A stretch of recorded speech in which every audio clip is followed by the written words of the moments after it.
Cette année 2024 a été marquée par une épreuve difficile pour Roch Dizem et sa famille.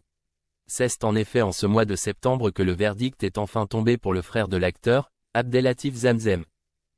La cour d'assises du Var, qui a statué en appel, vient de le déclarer coupable de tentative et assassinat sur ses 2 filles. Après une première condamnation à 15 ans de réclusion criminelle, sa peine a finalement été réduite à 11 ans.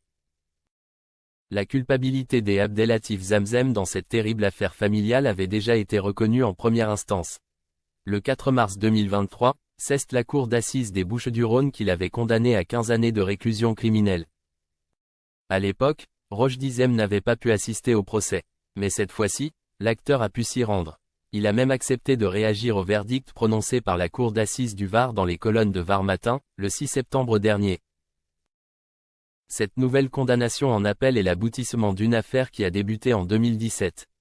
Cette année-là, Abdellatif Zamzem a tenté de faire exploser sa maison. Le père de famille a voulu mourir avec ses 2 filles, dans la soirée du 22 mars. Le frère de Roch Dizem était alors en instance de divorce avec Souad Massi, une chanteuse franco-algérienne. C'est elle qui avait alerté les secours après avoir reçu un appel inquiétant de la part de son ancien compagnon. Ses craintes étaient justifiées. Abdellatif Zamzem s'était taillé la veine et avait fait prendre des barbituriques à ses 2 filles. Le frère de Roch Dizem avait aussi ouvert une bonbonne de gaz.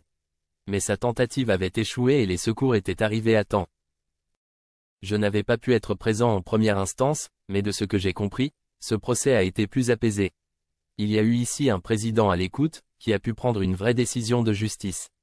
Mon frère a pu dire ce qu'il avait à dire, s'est exprimé Roch Dizem après le procès en appel des Abdellatif Zamzem.